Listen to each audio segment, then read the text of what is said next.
December 12th, 1942. Leeuwarden Airfield, the Netherlands. The Boeing B-17 Flying Fortress designated Wulfe Hound sat motionless on the grass, its olive drab paint scored with bullet holes, hydraulic fluid pooling beneath the damaged landing gear. German ground crews surrounded the aircraft cautiously, weapons drawn, expecting demolition charges or booby traps that never came. Inside the bombardier's nose position, still mounted in its shock-absorbing frame, sat device number M78432, serial production mark XV, the Norden Bombsight, the most closely guarded technological secret of the United States Army Air Forces. The device American bombardiers swore blood oaths to protect with their lives. The instrument kept under armed guard in climate-controlled vaults between missions. The mechanism bombardiers were ordered to destroy with thermite grenades rather than allow enemy capture. If you're enjoying this deep dive into the story, hit the subscribe button and let us know in the comments from where in the world you are watching from today. Lieutenant Paul Flickinger and his crew from the 360th Bomb Squadron had abandoned their aircraft without destroying the bomb site, whether through panic, injury, or simply the chaos of an emergency landing under fire. They had violated their most sacred operational security protocol. The Germans now possessed an intact example of America's supposed technological marvel, the analog computer that promised to put bombs into pickle barrels from 20,000 feet. What German engineers would discover over the following months at the Luftwaffe's premier testing facility at Rechlin would expose one of the war's strangest ironies. The weapon America guarded more zealously than any other, spending over $1 billion on its development and production, matching the investment in the Manhattan Project itself, was neither secret nor revolutionary. German engineers had possessed complete technical specifications since 1938, delivered by their own spy network operating inside the Norden factory in Manhattan. They had built mock-ups, studied the principles, and deliberately chosen not to adopt the design. The captured Norden bombsights would prove something far more revealing about the fundamental differences between American and German approaches to technology and warfare. The story of these captured instruments becomes not one of German engineers discovering superior American innovation they needed to copy, but rather a case study in conflicting engineering philosophies. American faith in technological complexity and precision manufacturing versus German preference for operational simplicity and maintainability. The mathematics of industrial capacity versus the realities of battlefield conditions. The Norden represented the pinnacle of American confidence that any technical problem could be solved through sufficient engineering, sophistication, and manufacturing investment. The German Luftwaffe 7, their own bombsight already in production, embodied a different philosophy entirely. Achieve adequate results through simpler means that ordinary bombardiers could operate and ordinary technicians could maintain. The examination of captured Norden bombsights at Rechlin would confirm what German engineers had concluded years earlier from the stolen blueprints. The American device worked exactly as specified, representing genuine achievement in precision mechanical engineering and analog computation. It simply wasn't the weapon the Americans believed it to be. Neither as secret as they thought, nor as capable as they claimed, nor as necessary as they insisted. The cold morning of December 12th had begun routinely enough for the crews of the 303rd Bombardment Group, Hell's Angels, based at Molesworth in Huntingdonshire, England. The mission called for 78 B-17 Flying Fortresses to strike the Luftwaffe servicing base at Romilly-sur-Seine, approximately 60 miles east of Paris. Standard procedure required bombardiers to collect their Norden bombsights from the secure vault, transported to each aircraft by armed guards in a specially marked vehicle. Master Sergeant Richard Wilkins, the bombardier aboard Wulfe Hound, had performed this ritual dozens of times. The ordnance technician arrived with 2 armed military police personnel, carrying the bombsight in its protective canvas case.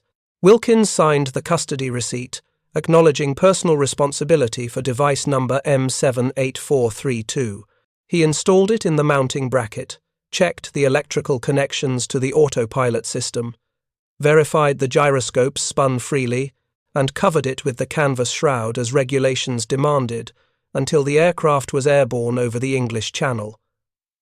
Weather deteriorated rapidly as the formation assembled and headed toward France.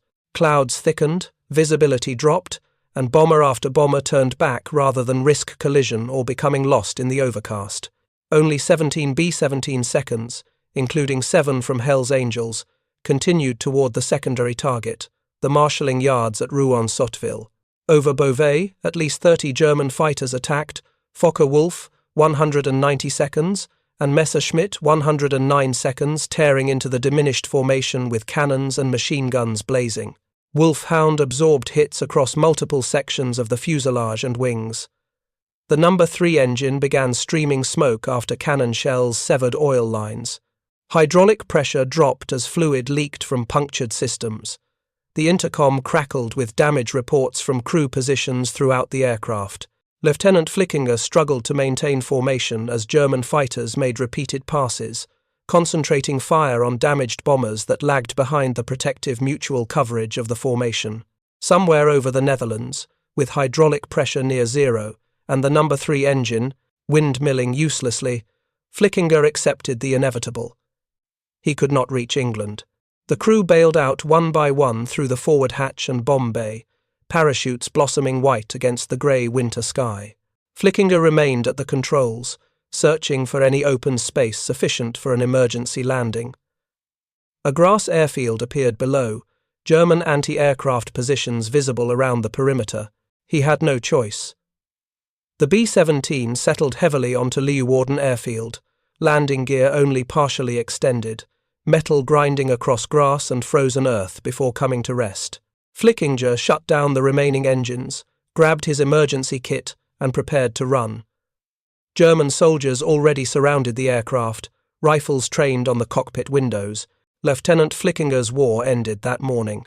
The education of the Luftwaffe was about to begin. German ground personnel approached the captured Boeing warily. American bombers carried extensive defensive armament, and crews sometimes rigged explosive charges on sensitive equipment. Technical officers examined the aircraft methodically, documenting serial numbers, photographing equipment installations, searching for booby traps or incendiary devices. In the bombardier's position, still mounted and uncovered in its shock frame, sat the Norden Bombsight, intact, operational, and ready for examination. The local Luftwaffe intelligence officer immediately recognized the capture's significance. American operational security surrounding the Norden was well known to German forces. Captured American airmen consistently refused to discuss the device under interrogation, citing their oath and the severe penalties for revealing classified information. The few Norden bombsights previously recovered from crashed bombers had been damaged beyond meaningful analysis, smashed by impact forces or destroyed by crewmen following their standing orders. Telephone communications flashed through Luftwaffe channels. Repairs were expedited to make the B-17 airworthy for ferry flight to Germany. Within 48 hours, Wulfe Hound lifted off from Leeuwarden, escorted by 2 Messerschmitt 110 twin-engine fighters. German Balkenkreuz crosses hastily painted over American stars, bound for the test facility at Rechlin, approximately 100 kilometers northwest of Berlin in Mecklenburg. The captured B-17 represented intelligence gold for multiple reasons. The Flying Fortress itself warranted thorough evaluation. Its defensive armament, structural strength, and operational capabilities needing analysis to improve German fighter tactics. But the Norden Bombsight carried special significance given American obsession with its secrecy. German intelligence officers prepared comprehensive evaluation protocols before the aircraft even landed at Rechlin.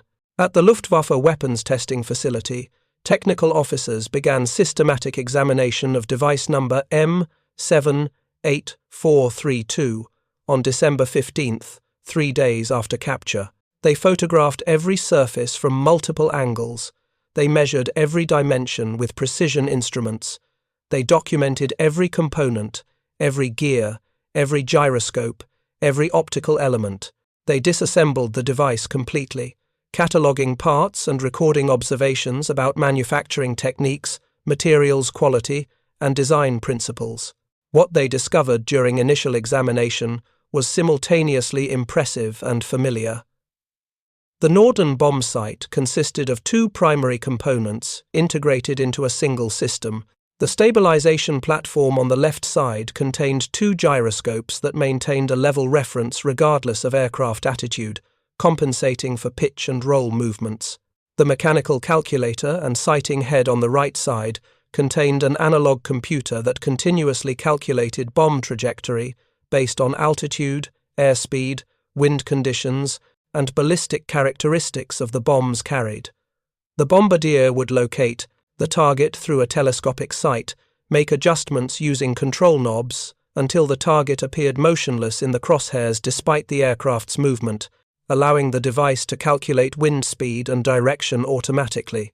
The Norden then connected directly to the bomber's autopilot, actually flying the aircraft during the final approach to ensure steady, level flight. When the calculated release point arrived, the device automatically released the bombs at the precise instant required for maximum accuracy. The engineering was sophisticated, representing genuine achievement in precision mechanical design. The analog computer solved three-dimensional trajectory calculations continuously in real time, using nothing but gears, cams, and linkages.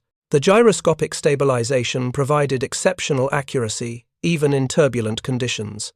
The autopilot integration meant even mediocre pilots could deliver bombs with theoretical precision, approaching that of the best bombardiers using manual methods. German engineers documenting these characteristics recognized every principle involved: the stabilized platform, the vector calculation for wind compensation, the automatic timing for bomb release. Nothing in the Norden's operation surprised them because they had seen these exact specifications 4 years earlier, when Hermann Lang delivered complete technical drawings to Oberst Nikolaus Ritter of the Abwehr in Hamburg. Lang, a German national who had immigrated to America and gained employment as an inspector at the Carl L. Norden Corporation's factory on Lafayette Street in Manhattan, had provided one of the most successful intelligence coups of the pre-war period. During a supposed vacation to Germany in 1938, Lang met with Luftwaffe technical staff and reconstructed detailed plans from memory, sketching the complex internal mechanisms he had examined daily at the Norden plant. The Abwehr paid him 10,000 Reichsmarks and transported the plans to Carl Zeiss Jena, Germany's premier optical and precision mechanical manufacturer. German optical engineers at Zeiss studied the American designs thoroughly. They built mock-ups to verify the operating principles. They analyzed the Norden's strengths and identified potential weaknesses. Then, quite deliberately, they chose not to adopt the American approach. Instead, they accelerated development of their own competing design, the Luftfernrohr 7, which worked on similar synchronous tracking principles but with dramatically simpler construction and operation. The Luftwaffe 7, as German crews called it, consolidated the Norden's two separate major assemblies into a single compact metal housing. A tube extended downward through the bomber's fuselage containing a mirror that reflected the target image upward into a telescope in the main unit. The mechanisms inside combined the stabilization and calculation functions the Norden split between separate systems. 3 large knurled control knobs provided all necessary adjustments, differentiated by touch so bombardiers could operate the device without looking away from the eyepiece. The German bombsight could sight targets directly ahead of the aircraft, unlike the Norden, which required bombardiers to first establish tracking on a reference point closer to the aircraft before transitioning to the actual target. The Luftwaffe 7 connected to autopilot systems for final approach stabilization, providing automatic bomb release just like the American device. But the entire system was simpler to manufacture, easier to maintain, and more forgiving of operator error than the complex American mechanism. German engineers examining the captured Norden at Rechlin possessed thick files documenting the device's specifications from the Lang espionage operation. They used these pre-war technical drawings to verify that the production model matched the stolen plans exactly. Every gear ratio, every cam profile, every optical element aligned with specifications Lang had provided years earlier. The Americans had proceeded to manufacture exactly the device German intelligence had already compromised. The examination revealed impressive American manufacturing capability in areas German industry struggled to match. Component precision exceeded German standards, with tighter tolerances and superior surface finishes throughout.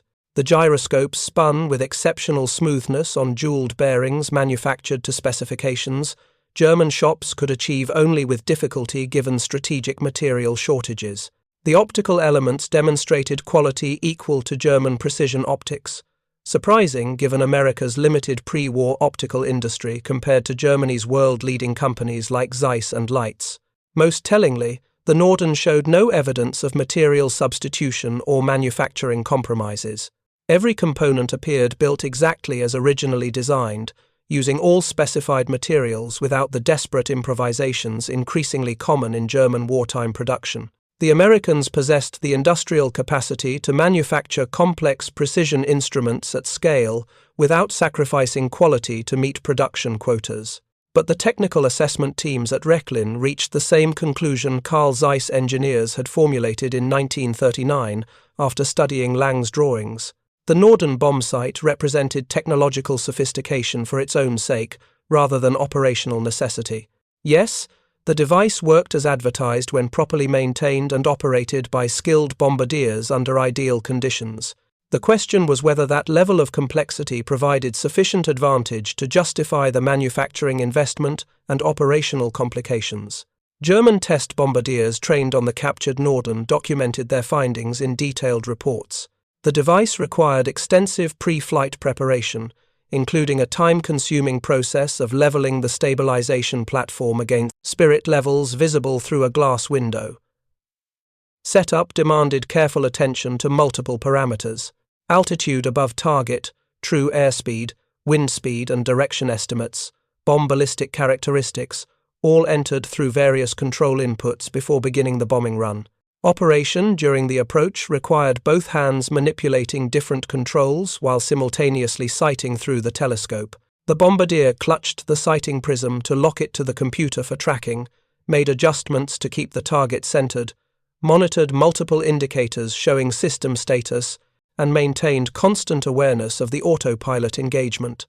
A single error in any input parameter, any incorrect adjustment, any distraction during critical phases would compromise accuracy significantly. The Wulfe 7, by comparison, required simpler initialization and more intuitive operation. German bombardiers could achieve adequate results with less training and less susceptibility to operator error under combat stress. The performance difference in actual combat conditions, as both German and American forces would discover, was negligible, despite the Norden's far greater complexity. If you find this story engaging, please take a moment to subscribe and enable notifications. It helps us continue producing in-depth content like this. The first months of 1943 brought additional B-17 Flying Fortresses into German hands as the American bombing campaign intensified over occupied Europe. Each captured bomber underwent systematic evaluation at Rechlin, and each carried its own Norden Bombsight, adding to the growing database of American bombing technology German engineers were compiling. On June 26, 1943, B-17F Flak Dancer from the 544th Bomb Squadron made a forced landing at Leeuwarden Airfield in France. The crew, surrounded by German soldiers immediately after landing, managed to destroy their Norden Bombsight with the thermite grenade before capture, fulfilling their oath even as their war ended. The demolished device arrived at Rechlin as slag, educationally worthless. But on October 9th, another B-17F, Miss Nonali II from the 385th Bomb Group, landed near Varde in Denmark after the crew mistakenly flew south toward occupied territory instead of north toward neutral Sweden. Lieutenant Glyndon Bell, the pilot, attempted to destroy the aircraft after landing. He failed. Danish police working with German occupation forces captured the bomber intact before Bell could set it ablaze. The Norden Bombsight, serial number M91567, arrived at Rechlin in pristine condition. Joining the growing collection of captured American bombing instruments, German engineers were systematically evaluating. Test pilot Hans-Werner Lerche flew Miss Nonali II from the Danish field to Rechlin, navigating the captured American bomber with professional competence despite its unfamiliar systems. Leeuwarden, who would eventually fly 125 different aircraft types during the war without ever crashing or seriously damaging a single machine, approached each captured Allied aircraft as an engineering puzzle to be solved through methodical analysis rather than aggressive test flying. His preliminary assessment of the B-17 focused on characteristics relevant to combat operations. Defensive armament was formidable, 11 heavy machine guns positioned to provide overlapping fields of fire against attacking fighters. Structural strength exceeded German bomber designs, with the Flying Fortress routinely absorbing battle damage that would destroy German aircraft and still completing missions. Operational altitude reached 25,000 feet fully loaded, beyond the effective ceiling of many German fighters and above the accurate range of most German anti-aircraft artillery. But Leeuwarden's report on the Norden Bombsight was more reserved. Yes, the device represented sophisticated engineering. Yes, American claims about its theoretical accuracy were probably achievable under laboratory conditions. But theoretical performance and combat reality rarely aligned perfectly, particularly when anti-aircraft fire was bursting around the bomber. Enemy fighters were attacking from multiple directions, and the target was obscured by smoke, cloud, or defensive measures.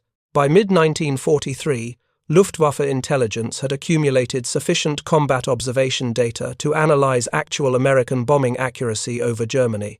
The results were sobering for those who believed the Norden Bombsight was a war-winning weapon. Studies of American bombing missions during 1943 showed average circular error probable of 1,200 feet from release altitudes around 20,000 feet. This meant half of all bombs dropped fell within 1,200 feet of the aiming point. The other half fell farther away. For comparison, German bombers using the Wulfe 7 achieved similar accuracy under equivalent conditions. British bombers using their own stabilized automatic bombsight achieved comparable results. The Norden's theoretical advantage in precision, so evident in peacetime testing at Dahlgren Naval Proving Ground in Virginia, where it demonstrated 75-foot circular error from 20,000 feet, simply evaporated under combat conditions. Multiple factors degraded real-world accuracy below laboratory standards. Cloud cover obscured targets during initial identification and tracking. Defensive anti-aircraft fire forced evasive maneuvers that disrupted the steady flight path the Norden required for optimal performance. Enemy fighter attacks compelled formation changes that affected individual bomber positioning. Smoke from earlier bomb impacts obscured aiming points. Equipment vibration from defensive gunfire degraded the sensitive gyroscopes. Operator stress under combat conditions increased input errors and mistakes. Most significantly, the Norden's performance advantage depended on the bombardier having sufficient time to properly establish tracking on the target before reaching the release point.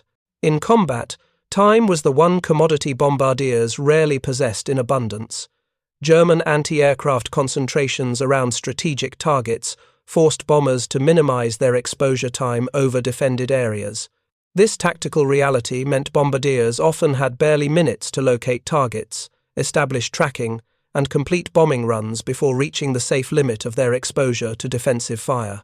The elaborate setup procedures the Norden required, the careful platform leveling, the precise input of multiple parameters, the extended tracking period needed to calculate wind accurately, all these theoretical requirements for optimal performance became nearly impossible to achieve when Messerschmitt fighters were closing at 300 miles per hour and 88mm flak shells were detonating around formation. German technical assessment teams at Rechlin documented these observations in reports distributed throughout Luftwaffe intelligence networks. The Norden Bombsight worked exactly as American engineers had designed it to work. It was a precision instrument optimized for laboratory conditions and peacetime testing. Combat imposed requirements that designers had not adequately considered, particularly the need for rapid operation under extreme stress with minimal setup time. The Wulfe 7, simpler and less theoretically precise, actually performed better under battlefield conditions because it was easier to operate quickly and more forgiving of operator errors. German bombardiers could achieve adequate accuracy with less training and less vulnerability to the degrading effects of combat stress. In the brutal mathematics of aerial warfare over Germany, adequate accuracy delivered rapidly under fire was far more valuable than theoretical precision that required conditions rarely achievable in actual combat. Spring 1944 brought the evaluation program full circle, with an unexpected discovery during examination of technical documents recovered from a crashed B-24 Liberator near Munich. Among the Bombardiers' papers were training manuals for the Norden Bombsight, including detailed maintenance procedures and troubleshooting guides. German translators working through these documents found explicit acknowledgements from American training commands about the device's limitations. One passage, buried in a technical appendix about expected accuracy under various conditions, stated matter-of-factly that bombardiers should expect circular error probable of 1,000 feet or greater during actual combat operations due to factors including target obscuration, defensive fire, and formation tactics. The Americans themselves knew the Norden could not deliver the precision its reputation promised. The difference between laboratory performance and combat results was officially documented in their own training literature. German engineers found this revelation darkly amusing. The United States had spent over $1 billion developing and producing a bombsight. They had implemented extraordinary security measures to protect its supposed secrets. Bombardiers swore oaths to defend the device with their lives. Armed guards escorted it between vault and aircraft for every mission. Thermite grenades were installed to melt it into worthless slag rather than risk capture. The entire elaborate security apparatus existed to protect a device whose actual combat performance was acknowledged, even by American training commands, to be only marginally better than simpler alternatives. The security theatre surrounding the Norden was particularly ironic, given that German intelligence had possessed complete technical specifications since 1938. Hermann Lang's espionage operation had delivered everything German optical engineers needed to understand the device years before the first Norden-equipped B-17 ever appeared over Europe. The Americans were frantically protecting secrets the Germans already knew, implementing extreme measures to guard technology the Luftwaffe had deliberately chosen not to adopt. FBI counterintelligence operations had rolled up the Duquesne spy ring in June 1941, capturing Lang and 32 other German agents in what J. Edgar Hoover described as the largest espionage case in American history. Lang was convicted of espionage and sentenced to 18 years in federal prison. But the damage was done. German engineers at Carl Zeiss had years to study the stolen Norden plans before war began. They had built mock-ups, evaluated the design, and developed their own competing system before American bombers ever entered combat. The whole elaborate American security apparatus existed to prevent something that had already occurred. Every armed guard, every vault, every oath, every thermite grenade, all of it was pointless security theatre, protecting a secret that had been compromised before the war even started. German engineers at Rechlin examining captured Norden bomb sites in 1943 already knew exactly what they would find because Lang had told them 5 years earlier. The technical reports compiled at Rechlin and distributed through Luftwaffe channels painted a consistent picture. The Norden bombsight represented impressive mechanical engineering and precision manufacturing. It demonstrated American industrial capacity to produce complex instruments at scale without compromising quality. It proved American willingness to invest enormous resources in technological solutions to military problems, but it did not represent a significant tactical or operational advantage over Germany's own Luftwaffe 7 bombsight under actual combat conditions. More importantly, the Norden revealed fundamental differences in how American and German military establishments approached technology and warfare. The American philosophy emphasized technological sophistication and precision, believing that sufficient engineering investment could overcome any tactical problem. If bombing accuracy was insufficient, develop a more precise bombsight. If that bombsight was complex to operate, provide more training. If operators made errors under stress, improve the training further until they could perform correctly despite the stress. The German approach, forced by resource constraints and manufacturing limitations, emphasized operational simplicity and practical utility. If a device was too complex to operate reliably under combat stress, simplify the device rather than demanding superhuman performance from operators. If theoretical precision required ideal conditions rarely achievable in combat, design for adequate accuracy under realistic conditions rather than chasing perfection, available only in laboratory settings. Neither philosophy was inherently superior. Both reflected the industrial and strategic contexts in which they developed. American industry could afford to pursue technological sophistication because their manufacturing capacity, safe from enemy attack and supplied with unlimited raw materials, could produce complex devices reliably at scale. German industry, operating under constant bombing, pressure with chronic material shortages and deteriorating workforce quality, needed simpler designs that could be manufactured despite these constraints. The Norden versus Luftwaffe 7 comparison became a microcosm of broader American versus German industrial warfare. American abundance versus German scarcity, American faith in technology versus German emphasis on practicality, American willingness to invest billions in marginal advantages versus German need to achieve adequate results with minimal resources. By summer 1944, with Allied forces advancing across France following the D-Day invasion and American bomber formations attacking German targets daily with apparent immunity, the technical assessments of captured Norden bombsights had become historically irrelevant. Germany was losing the air war not because American bombsights were superior, but because American industry could produce bombers faster than German fighters could destroy them. The mathematics were brutally simple. American aircraft production in 1944 exceeded 96,000 aircraft across all types. German production reached approximately 25,000 aircraft, despite desperate efforts to increase output. The United States produced over 15,000 B-17 Flying Fortresses during the war, each carrying a Norden bombsight. They produced over 18,000 B-24 Liberators, also equipped with Norden systems. They produced thousands of B-25 Mitchell medium bombers, fitted with Norden units as well. The total investment in Norden bombsight production approached the cost of the Manhattan Project because America could afford such investments while simultaneously producing everything else a modern military required. Germany could not compete with this industrial capacity regardless of whether their Luftwaffe 7 was simpler, easier to operate, or more practical under combat conditions. The Luftwaffe might shoot down hundreds of American bombers, each bombing run, might scatter bombs across miles of countryside missing intended targets. The Norden might perform far below its advertised specifications. None of it mattered. The Americans would return tomorrow with more bombers, more bombsights, more bombs, more crews, an endless industrial tide that German defenders could delay but never stop. The captured Norden bombsights at Rechlin, meticulously examined and professionally evaluated, taught German engineers lessons they already knew but wished they didn't. Industrial capacity determined modern warfare outcomes more certainly than technological sophistication. Adequate equipment produced in overwhelming quantities defeated superior equipment produced in insufficient numbers.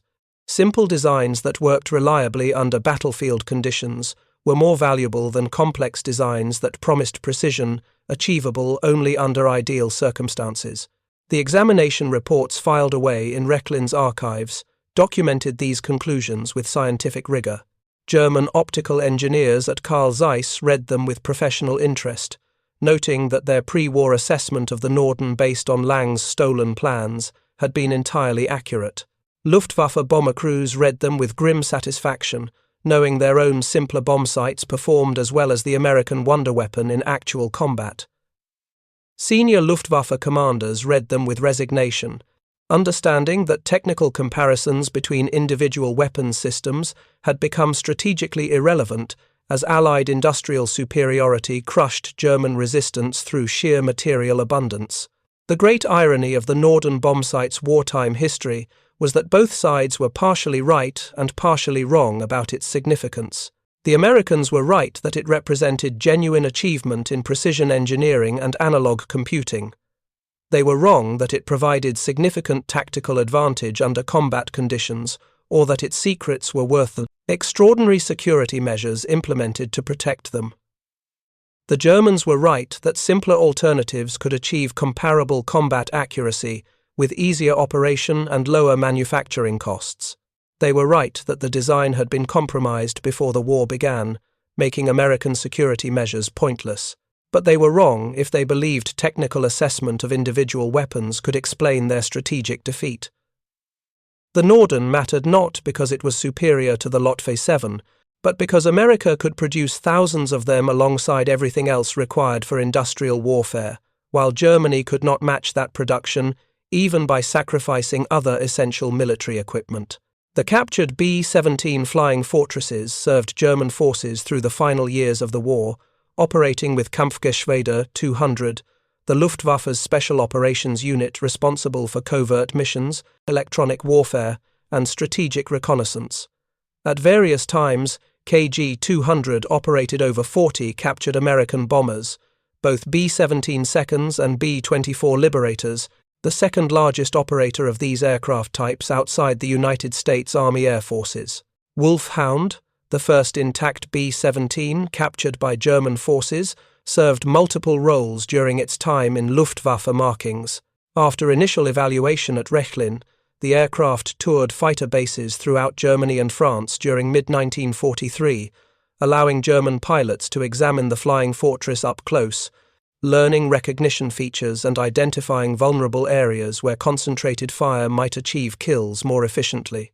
Luftwaffe fighter pilots studied the 11 defensive gun positions, noting fields of fire and dead zones where attacking fighters might approach with reduced exposure to defensive armament. The demonstrations served dual purposes, both educational and psychological. Pilots learned tactical information useful in combat, but they also saw physical evidence that Allied equipment, while formidable, was not invincible. The B-17 could be damaged, could be forced down, could be captured and studied. Understanding enemy capabilities reduced the psychological impact of facing seemingly unstoppable bomber formations in daily combat operations. Miss Nonnally II, captured in October 1943 with its Norden Bombsight intact, followed a similar path. After exhaustive testing at Rechlin through winter into spring 1944, the bomber was assigned to KG-200 for operational duties. During summer 1944, Miss Nonnally II conducted a demonstration tour visiting fighter units at Brandis, Munich-Riem, Vienna-Aspern, Prague-Rusin, and Königsberg.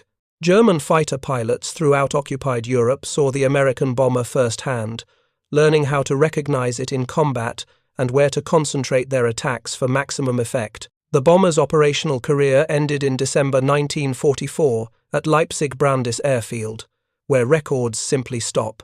Most likely, the aircraft was heavily damaged in a landing accident and written off, joining thousands of other aircraft destroyed not by enemy action, but by the mundane mechanical failures and operational accidents that claimed substantial percentages of all wartime aircraft losses on both sides. The Norden bombsights recovered from these captured aircraft, including the pristine unit from Miss Nonnally II, underwent continuing evaluation throughout 1944, as German engineers refined their understanding of American bombing tactics and technology. But by this point in the war, the technical assessments had become academic exercises rather than strategically relevant intelligence. Germany was losing the air war decisively, not because of any single technology or tactical factor, but because Allied industrial capacity simply overwhelmed German defenses through sustained attrition. The bombing campaign data accumulated through 1944 painted a clear picture of actual Norden performance under combat conditions. The 8th Air Force, operating from England against German targets, placed 31.8% of its bombs within 1,000 feet of the aiming point, from average altitude of 21,000 feet. The 15th Air Force, operating from Italy, achieved 30.78% accuracy from 20,500 feet. The 20th Air Force, bombing Japanese targets from B-29 superfortresses, managed 31% accuracy from 16,500 feet. These figures represented all bombing missions, including those conducted in ideal conditions with clear visibility, no defensive fire, and experienced bombardiers. The overall averages concealed wide variations between best-case and worst-case scenarios. On missions where cloud cover obscured targets, accuracy dropped dramatically. When heavy anti-aircraft fire forced evasive maneuvers, accuracy suffered further. When fighter attacks disrupted formations, bombing results became nearly random. The brutal reality was that as few as 5% of bombs dropped during many missions fell within 1,000 feet of the intended target. The remaining 95% scattered across surrounding areas, destroying whatever happened to be there, whether militarily significant or not. The Norden Bombsight, designed to put bombs into pickle barrels from 20,000 feet, in practice scattered them across entire city blocks, hitting the intended factory only by statistical probability when enough bombs were dropped over a wide enough area. The American 8th Air Force adapted to this reality by abandoning pinpoint bombing tactics in favor of massed formation attacks. Rather than individual bombardiers, each selecting their own targets and releasing independently, formations would follow a lead bomber whose bombardier controlled the entire group's release. When the lead bombardier released, every bomber in the two-ray formation released simultaneously, saturating the target area with explosives rather than attempting precision strikes on specific buildings. This tactic, called formation bombing, implicitly acknowledged what German engineers at Rechlin had concluded from examining captured Norden bombsights. The device could not deliver the precision its reputation promised under combat conditions. Tactical doctrine evolved to work around these limitations, rather than insisting the technology would eventually achieve its advertised performance. British Bomber Command had reached similar conclusions earlier in the war, abandoning daylight precision bombing entirely in favor of nighttime area attacks that made no pretense of targeting specific factories or infrastructure. If bombs could not reliably hit specific buildings from 20,000 feet in daylight, attempting to hit them at night was futile. Better to simply destroy entire industrial districts through sustained incendiary attacks that created firestorms, consuming everything within miles of the aiming point. The Americans resisted adopting area bombing doctrine for both moral and practical reasons. The United States Army Air Forces had invested enormous resources in precision bombing capability, both material and ideological. The entire strategic bombing theory that justified the Air Force's independence from Army ground commands rested on claims that precision attacks on specific industrial and transportation targets could cripple enemy war production, without the massive civilian casualties that area bombing inevitably caused. Admitting that precision bombing did not work as advertised would undermine the institutional foundation of American strategic air power doctrine. So official statements continued to emphasize the Norden bombsight's capabilities and bomber crews' ability to strike precise targets while minimizing collateral damage, even as operational realities forced tactical compromises that increasingly resembled the area bombing approach the Americans publicly criticized. German intelligence analysts reading captured American training documents and operational directives noted this cognitive dissonance with professional interest. The Americans claimed to be conducting precision bombing while actually dropping bombs across wide areas with accuracy barely better than random distribution. They protected the Norden bombsight as their most sensitive technology, while their own training manuals acknowledged its limitations. They spent billions developing the device while adopting tactical formations that negated much of its theoretical advantage. The disconnect between American claims and operational reality reflected institutional incentives rather than deliberate deception. The Army Air Forces needed to justify its independence and massive resource allocation. Precision bombing doctrine provided that justification. The Norden bombsight symbolized America's technological superiority and scientific approach to warfare. Neither the doctrine nor the symbol could be abandoned without calling into question the entire strategic bombing campaign and the institutional structures built around it. So the official narrative persisted, even as combat experience demonstrated its inaccuracy. Bomber crews continued swearing oaths to protect the Norden with their lives. Security measures remained in place throughout the war. Armed guards still escorted bombsights between vault and aircraft for every mission.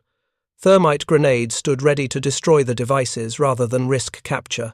The entire elaborate security apparatus continued operating long after hundreds of Norden-equipped bombers had been shot down over enemy territory, and German engineers had thoroughly examined captured examples. The security theatre reached its logical conclusion in April 1945, as Soviet forces advanced into Berlin and Allied armies overran German positions throughout the collapsing Reich.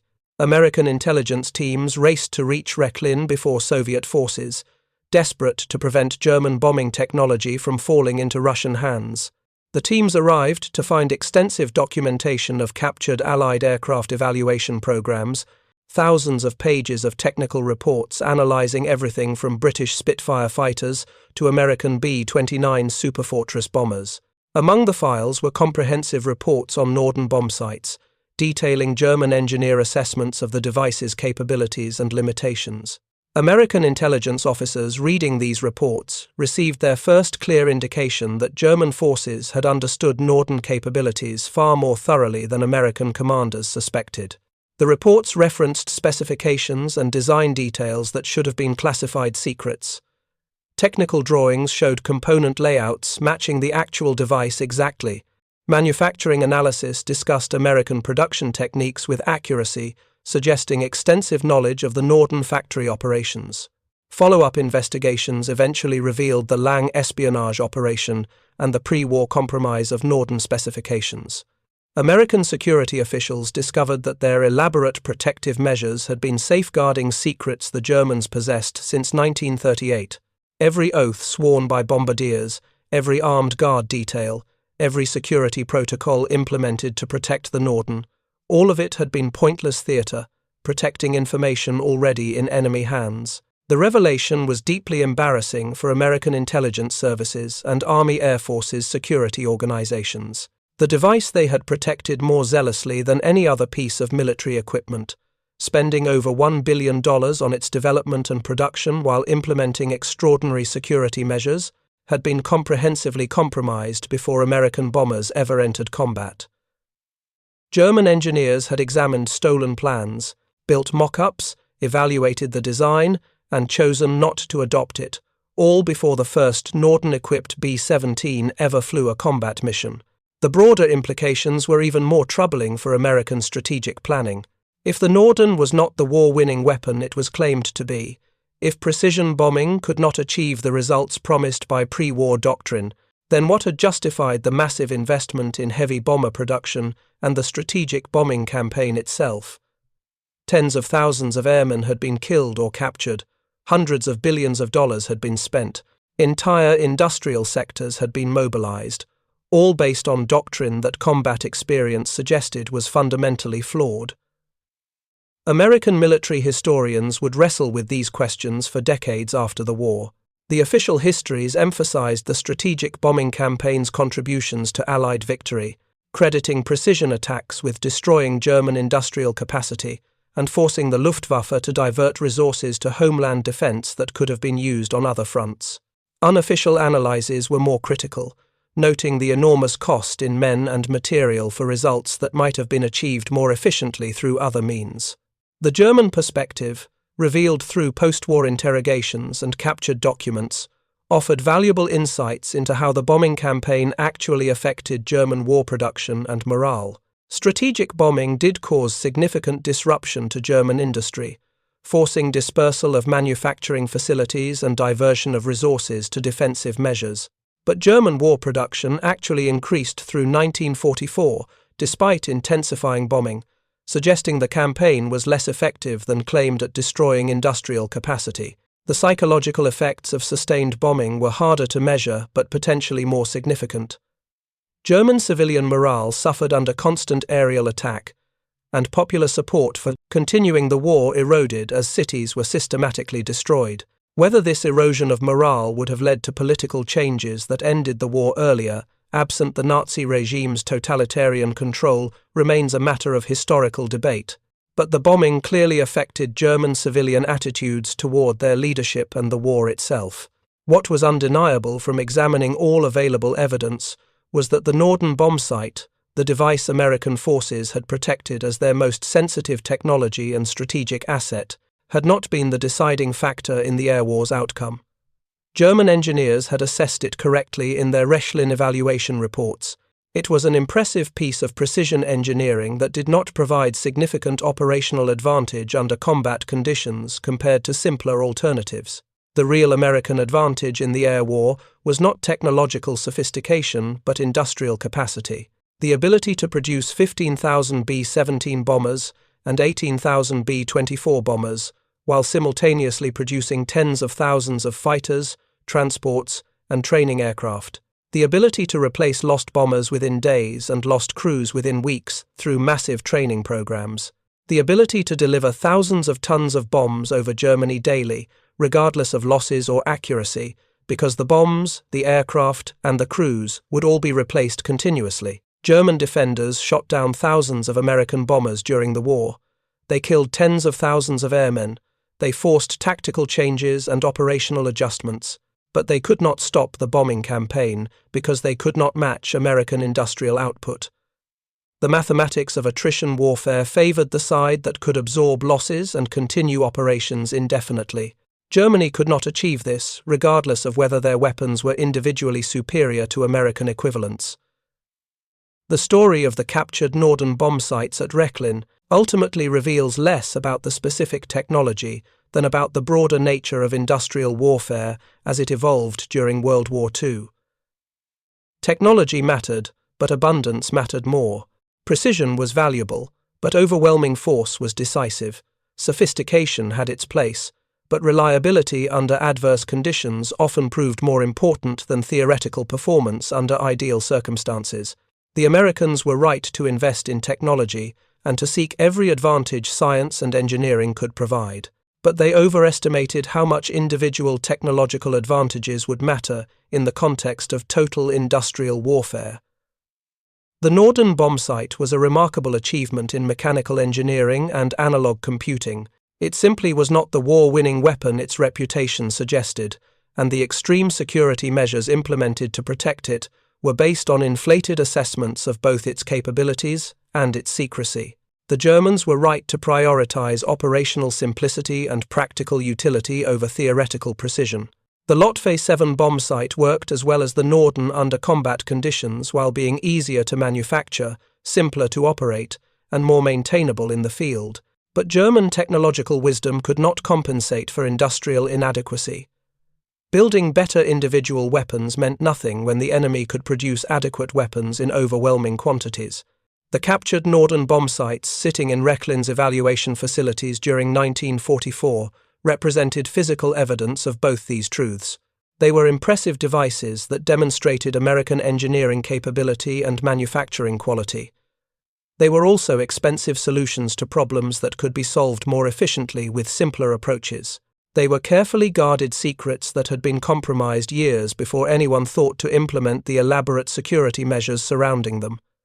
They were symbolic of American faith in technology as the answer to military challenges and American willingness to invest unlimited resources pursuing marginal advantages. Most importantly, they were irrelevant to the war's outcome. Germany was not losing because American bombsights were superior to German bombsights.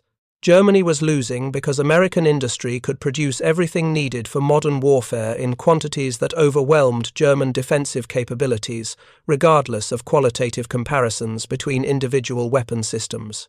The mathematics of industrial capacity decided the air war's outcome long before any technical assessment could determine whether the Norden or Wulfe 7 was the better bombsight.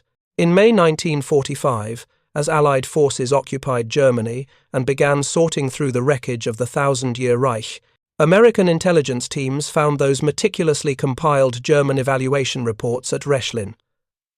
The reports documented with scientific precision exactly what American forces had been trying so desperately to hide.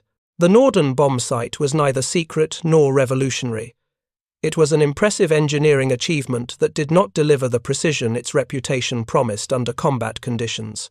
The German engineers who wrote those reports understood the device thoroughly because Hermann Lang had given them the specifications years earlier. They had examined it objectively because they were not invested in justifying enormous security expenditures or validating strategic bombing doctrine.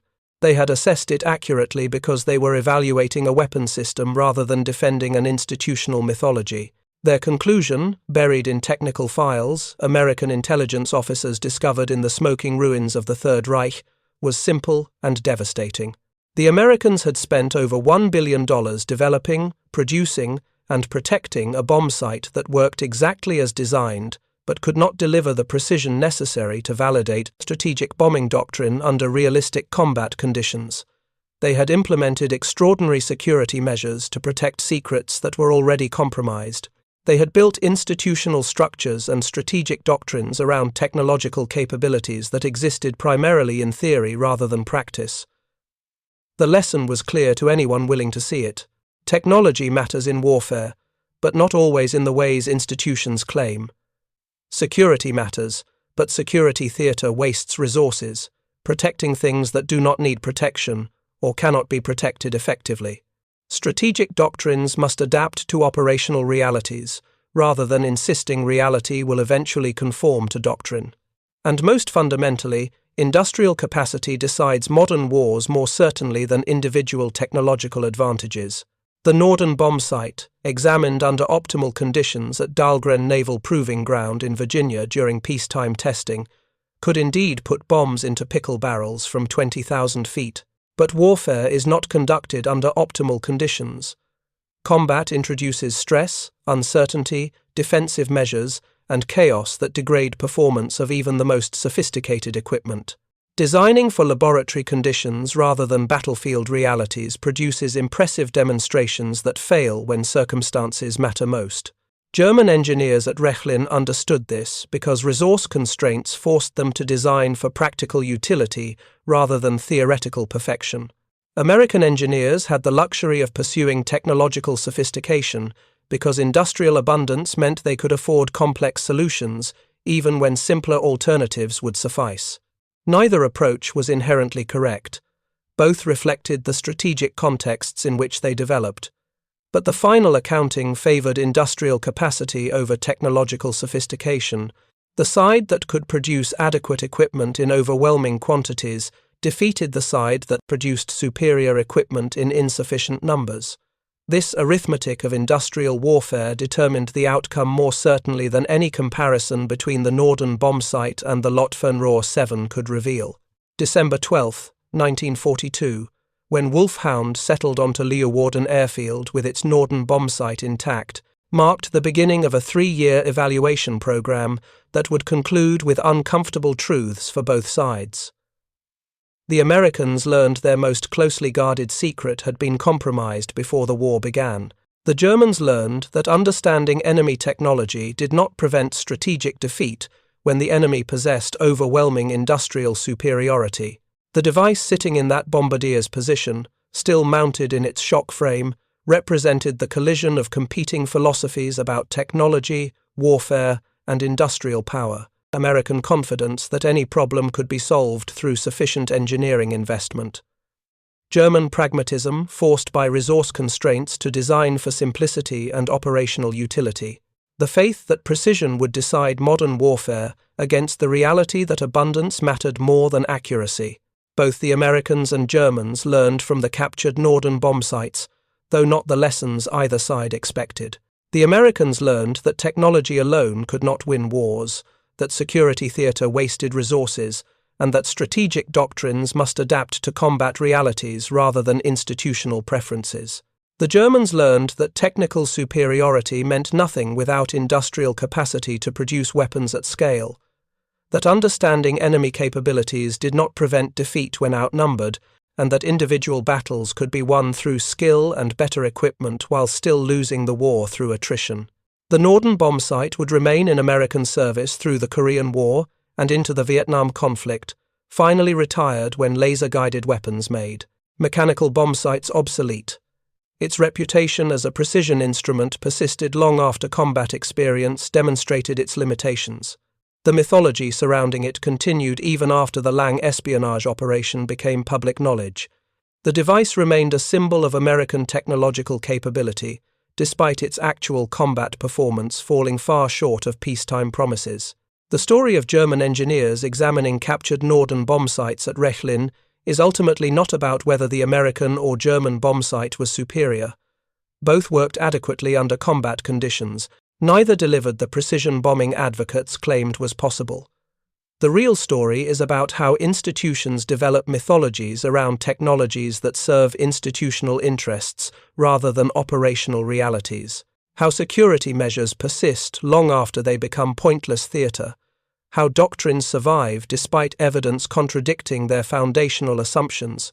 And how industrial capacity ultimately matters more than technological sophistication in sustained total warfare. The captured Norden bombsights taught those lessons with undeniable clarity to anyone willing to learn them. Most institutions were not willing. The mythologies were too useful, the doctrines too embedded, the institutional interests too powerful to be overturned by mere evidence. So the official narratives persisted, the security measures continued, and the lessons went largely unlearned except by a few engineers at Rechlin who wrote careful technical reports documenting what they discovered. Those reports, recovered from the ruins of the Third Reich in May 1945, told the truth that neither side wanted to acknowledge. The Norden bombsight was neither the war-winning weapon American institutions claimed, nor the revolutionary technology German spies risked everything to steal. It was simply an impressive piece of engineering that did not deliver on its promises, protected by TASES, security measures guarding secrets already compromised and elevated to symbolic importance far exceeding its actual military significance. The device was never secret, it was never revolutionary, it was never the precision instrument its mythology claimed. German engineers admitted this in their evaluation reports, because they had no institutional reason to claim otherwise.